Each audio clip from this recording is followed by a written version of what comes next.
بله سلام علیکم، بفرمایید. سلام آقای انصاری. علیکم السلام و رحمت الله و برکاته. خودتون رو معرفی کنید، از کجا زنگ میزنید؟ انا يوسف من الاهواز. اهلا وسهلا اخي يوسف من احواز، حياك الله، تفضل. شلونك آقای انصاري؟ آقای انصاري تفضل. احنا هنا بالاهواز لا عندنا مساجد للسنه، وهنا وايد جايبين علينا ضغط. نريد شويه تراوي من الاهواز، من اهلنا السنه ماكو فرش شيء للمساجد. الله المستعان. لا يحطون لنا مساجد هنا، نريد نقرا صلاه ما يخلونا ويحبسونا. الله المستعان. الله نريد المستعان. شويه تراوي، كليبات، تصويريات، شيء تشوف خلوا العالم كله. جزاك الله خیر اخی یوسف من احواز. انقطع الخط و انا اعتذر منك.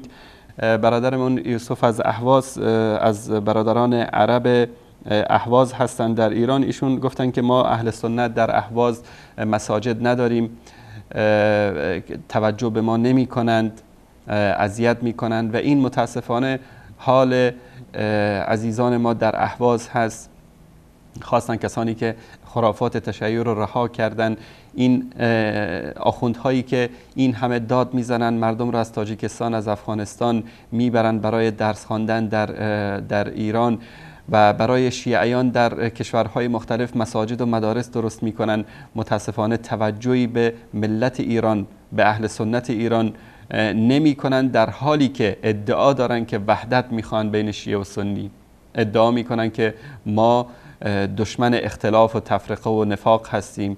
این چه وحدتی است که در روستاهای دورافتاده‌ای که یک خانواده یا دو خانواده شیعه وجود داره در بین اهل سنت براشون مسجد و حسینیه میسازند، اما در تهرانی که بیش از 1 میلیون اهل سنت در اونجا زندگی میکنن حتی یک مسجد رسمی ندارن که بتونن در اونجا جمع بشن و نماز جمعه بخونن.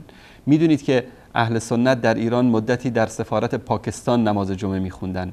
توجه بکنید، ایرانی سنی در تهران، پایتخت ایران، ام القرای جهان اسلام، که در اونجا یهود و نصارا برای خودشون عبادتگاه دارن، آتش پرستا برای خودشون معبد دارن، بت پرستا برای خودشون معبد دارن، اما اهل سنت ایران یک مسجد ندارن، یک مسجد رسمی ندارن که برن در اونجا نماز جمعه بخونن. و میرفتن در سفارت پاکستان، با تهدید مسجد سفارت پاکستان رو بستن. مدتی در سفارت افغانستان میرفتن نماز جمعه میخوندن، اونجا را هم تهدید کردن، محدودیت ایجاد کردن. هر کسی که در اونجا میره سر و کارش با اطلاعات و با نیروهای امنیتی است.